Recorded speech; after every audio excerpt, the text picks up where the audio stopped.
systems admin, but then DevOps became a big deal, and I'm glad I stepped into it. Today's talk is going to be a very generic talk about where does everything come together. Of course, after Nathan's talk, I don't think it's too much relevant now, because he really covered everything that I was about to say. So when we look at a typical scenario where a team is developing and deploying, this is something that happens in an iteration. Like we iterate over coding, building, deploying to our CI where we have we have automated testing. Then if that passes, then we go to the QA environment where the QAs will do their manual testing. And then finally, when the QA gives a thumbs up, we go ahead and deploy into production. All that includes archiving the artifacts, keeping them for a rollback. All that is all tools and technology. So when we start with a project, it's essentially one project is just a sales pitch where you get the project and you're getting a lot of money in your company. But how do you really staff a project? You can't have all the devs in the project, or you can't just have QAs in the project. So it has to be a good mix of devs, QAs, BAs, and the secret sauce that we call DevOps, which of course is not a person, that has been discussed yesterday. The first bit that we add to a project are developers. Okay. So why do we consider considering that developers are like golf balls that we fit into the mayonnaise jar, why do we consider developers as the golf balls? Is because they are the biggest part in the project. If we didn't have developers, there will be no coding on the project. So the BA alone cannot just gather requirements and develop something. So what does a developer really do? So everyone understands that they are the backbone of the project, and it's the code that they develop is what we really deploy. And when we look at developers, if we didn't have anybody coding, we would have nothing to showcase. We would have nothing to release. The devs convert client requirements into a product. They write a basic level of testing, basically just testing their own code, which we call the unit tests. And that will be the first level of automated testing. And they also add features, they add toggles, basically whatever there is to do in a project. And thus the analogy is with golf balls, because they form the biggest chunk in a team. So what happens next? Now, one would really feel that the project, if in literal terms, the mayonnaise jar is full with golf balls. What else can fit into it? Of course, no more golf balls can fit into it, because we can only have as many devs as much as work you have on the project. So the next bit is the little pebbles that we add to the project. These pebbles are our BAs. So in an essentially a DevOps compliant project team, you would have one business analyst for about 2 to 3 dev pairs, and they would be fishing out stories to those dev pairs so that nobody's sitting idle and doing nothing on the project. So what does a business analyst really do? The idea of a business analyst is to liaison with the customer, get the requirements back, and convert them into stories, convert them into small chunks of work that the developer can really do.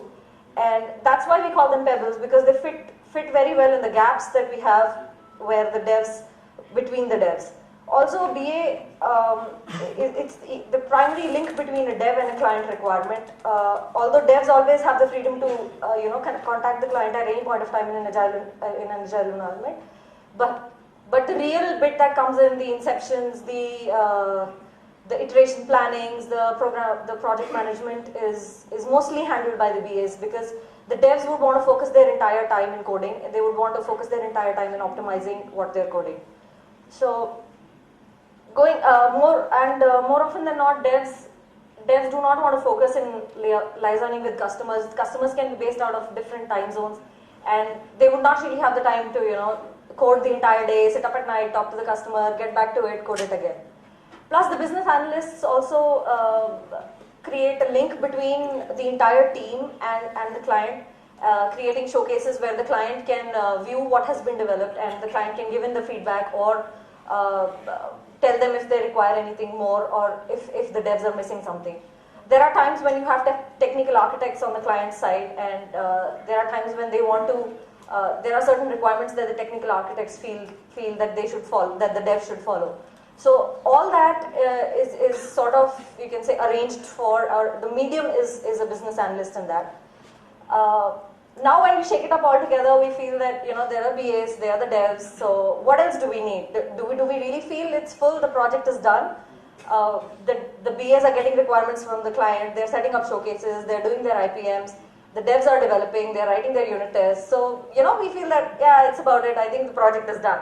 We'll be able to figure out everything. But what happens if you have bugs in your code? Like, every code that a developer writes is not as awesome as they think that it is.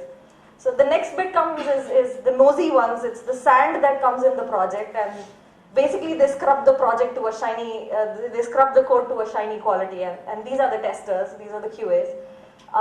This is exactly the kind of happiness that the dev feels when the QA signs it off.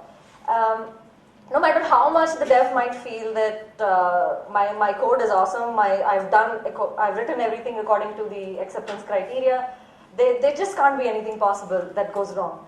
But what the QA really does is, apart from just the code base, the QA would deploy it onto a QA environment, and if there are any issues with the environment and, or you can say the hardware, the infrastructure, and the code, the QA is the one that will actually figure it out if it passes through the automated testing, which is just the unit test.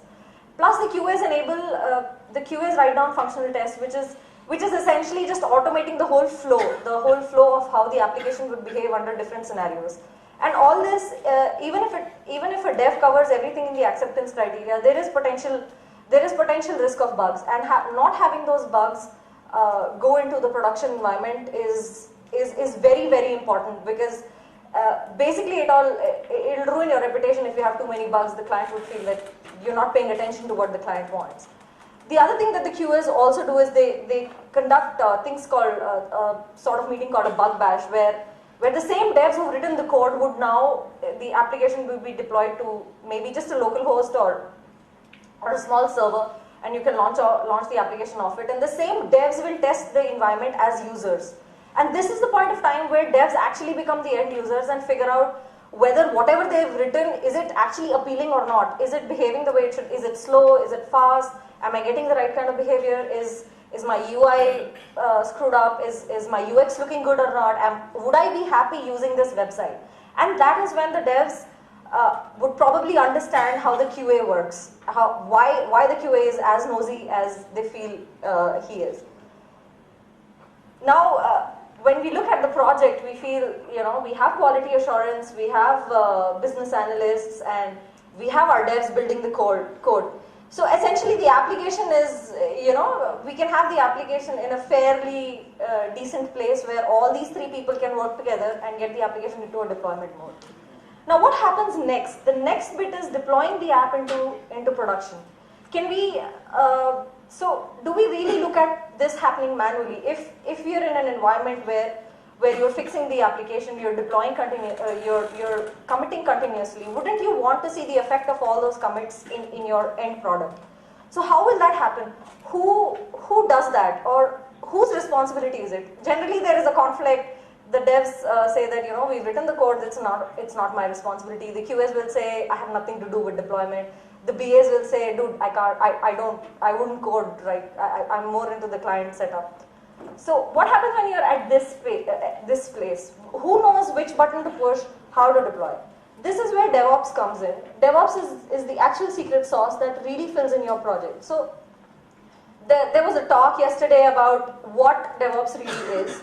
So when you say DevOps, and you have a lot of job posting where people say, they need a DevOps engineer. So essentially, there is nothing like a DevOps engineer. There's nothing like a DevOps role.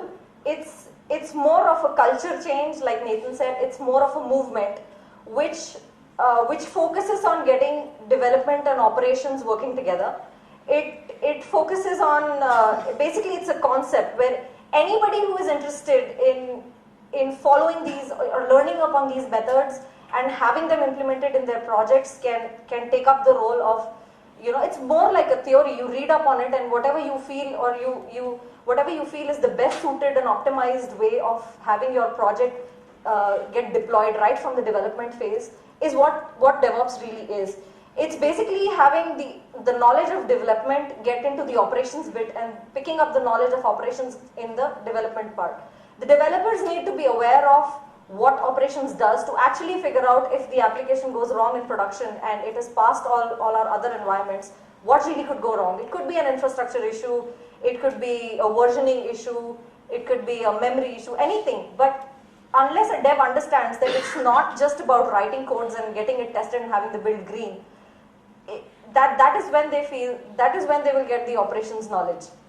Now, when we look into the operations bit, usually there is a conflict that the devs say, I've given the code, the operations team is deploying it, they must have messed it up if the build is failing. Because, so, and there is this conflict with the devs where they feel that if it's working on my local environment, it better work in the production environment. That's not true, because your local environment is probably a Linux high-end box, you have your Mac OS X where you have 8 gigs of RAM running, you have SSDs running. That's not what you'll have in production. You won't have SSDs in production. You may not have as much memory that you're using. Devs tend to tweak a lot on their machines. They tend to use aliases. They tend to set up their JVM properties on based on what they feel is best. There is also this little bit where devs feel that, you know, when I run functional tests in my environment, they are faster, but I get slower feedback on the CI environment. So they need to be aware of how environments behave apart from their local environment. So there are a lot of environments outside. There is more to just there is more to environments than their laptops. And similarly, on the operations side, the operations people need to figure out that if there is something in the code that is messing with the infrastructure, they should be able to figure that out. They should be able, even if it has to be implemented by the dev, the first bit of troubleshooting should come from the operations team, or just have nothing like a development and operations team. Have all of them as devs who understand the environment, who understand infrastructure, and all of them can write code. All of them can code the infrastructure, all of them can code the application, and you keep rotating between the roles. This will build the capability of everyone to work in each role that they're working. And essentially that is DevOps. You cannot have segregated roles, because that would lead to conflict, and you would still feel that, you know, it's not my fault. It's not about somebody's fault. It's just about getting the whole picture together so that the client feels that, you know, it's an integrated team, and this is how it should really be delivered. Now, what comes under DevOps is you have a lot of tools, you have a lot of practices, you have infrastructure, you have provisioning, automation, and you have things like Chef, you have Puppet, where it just makes your life easier. Because earlier, why we had a segregation was because we used to do everything manually, you know. So you need a separate team to handle everything manually. There would be a billion documents about how this node is created, how this node setting is done, and then someone would go into the node, do some tweak in the bash RC, or maybe, you know, set up some sudo rights and forget to change the document. Then what do you do?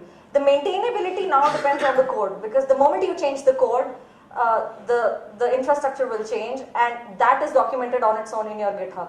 So the idea is to use all the tools that we have, all the technology that we have together to actually come to a point where your entire environment would be such that everybody knows what the other person is doing and everybody can troubleshoot it. There isn't a dependency that the ops team is on leave. Oh, so the guy who did it is on leave, we don't know what he did manually.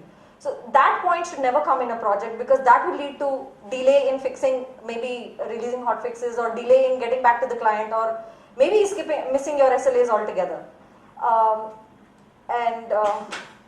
The other thing was about creating multiple environments. So what used to happen earlier was you develop a code. In the waterfall model, essentially was to develop a code, you test it, then there's a QA team that will test and everything, and then you will finally, you know, give the war to the client, and the client decides whether they want to deploy it manually or not. But now what happens is you take up the responsibility from the client, you make the client's life easier, and this is where they feel you add the extra bit to them, where you say that, you know, we'll handle your environments, we'll figure out the most optimum way for your application to work, and if there are any changes that you want in that we'll incorporate it, and the code is basically the documentation that you need. So that extra bit where the client has to get back to the devs and ask, you know, this is your application, what do you feel the environment should be like, or this is what I have, I don't know, you know, I can't give you more than this is my budgetary requirements. All this is taken up by the devs. That's when they will actually feel, by devs I mean the devs, QAs, you can mix up the roles. So basically all this is taken up by the team, and they actually feel the requirement of tweaking the code base, tweaking the test, tweaking the environments in a way that everything works together in the most optimized way. And nobody blames anybody else.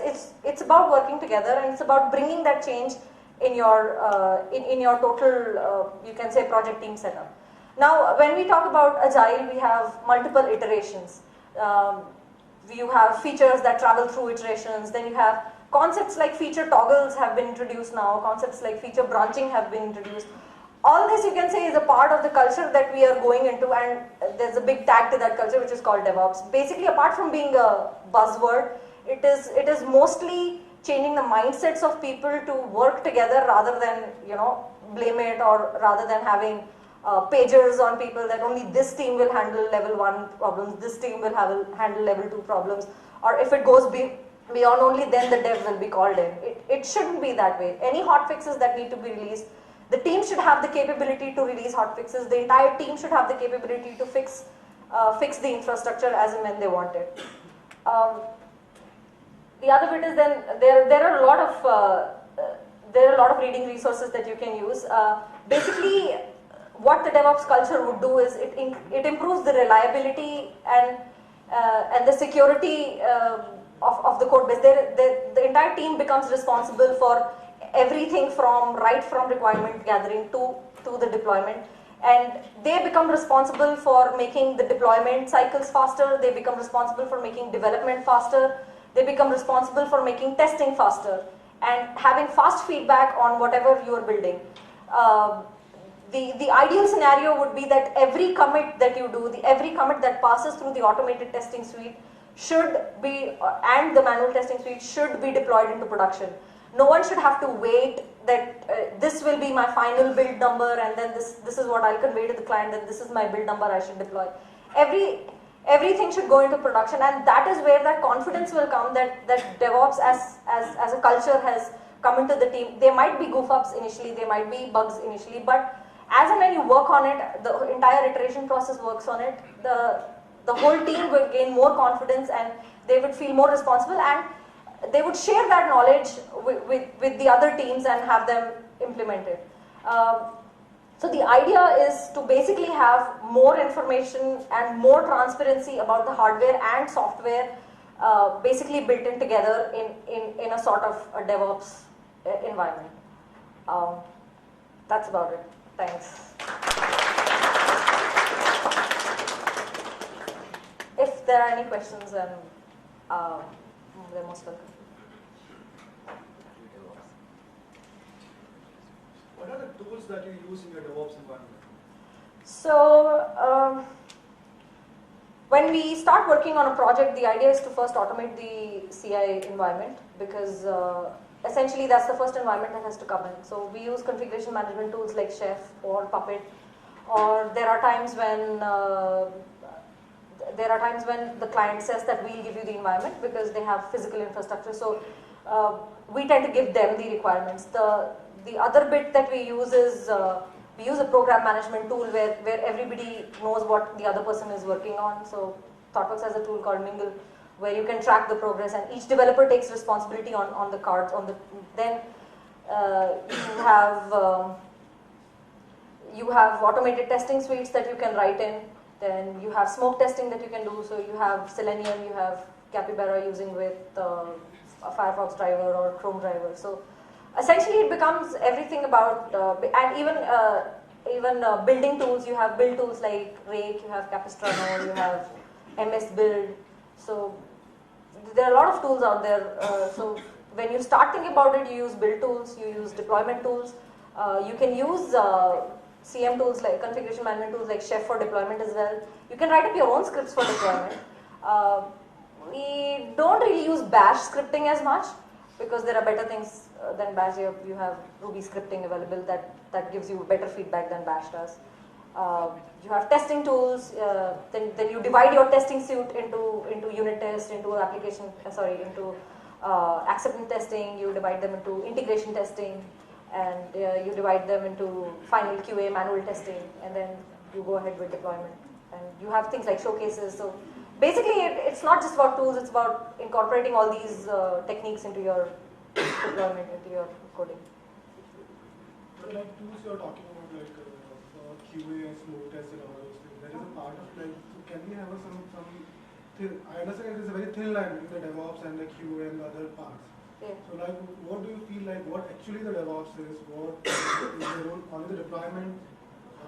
No, so till now what I've discussed is you can't say that DevOps is a role per se. Basically, it's about capability building. So I am a DevOps person on a project, so I'm more on, it's a very vague term like a DevOps person, but I'm more into coding for deployment, making deployments automated. Plus, it's about capability building with your developers. So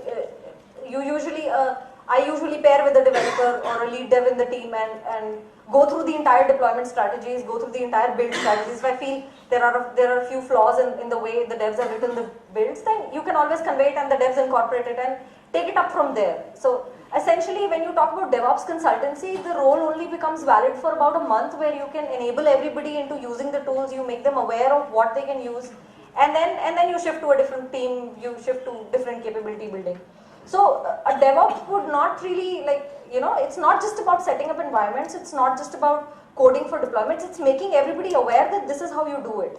So there comes a point where the entire team is not dependent on one person to deploy, the entire team is not dependent on one person to fix a failed deployment. Anybody in the team can update a cookbook, anybody in the team can write up infrastructure as a code.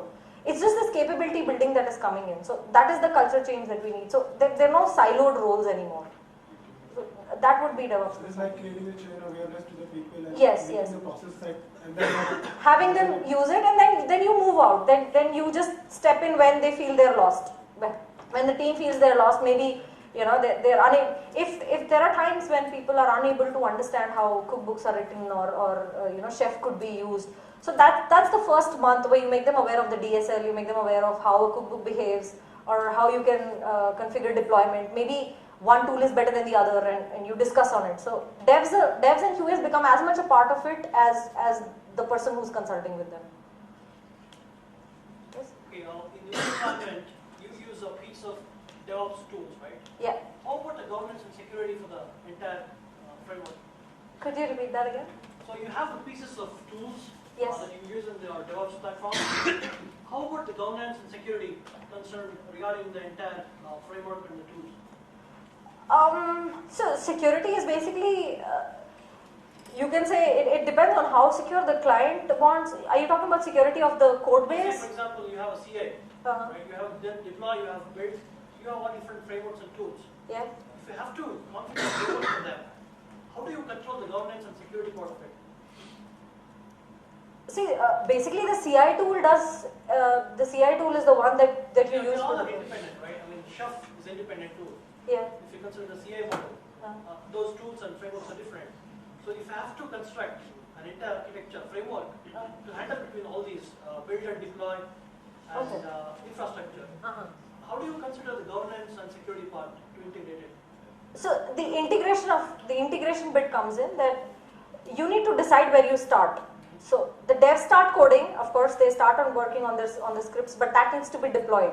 So it's more like a sequential process. In the beginning, you start with the coding, you create an initial deployment script that would need just that bit of code to be deployed, and that script is used in your CI to deploy. Right? You may not have a CI, you may just have a command line deployment script that you just shoot a command in the command line and it will deploy to the particular environment that you want.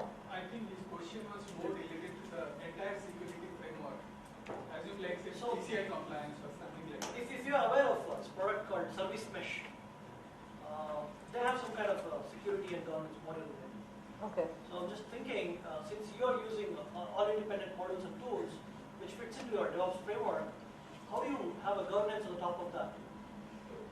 Can I try to answer? I know. If someone else can answer this, I don't think I'm getting the question See, properly. DevOps should not matter to him.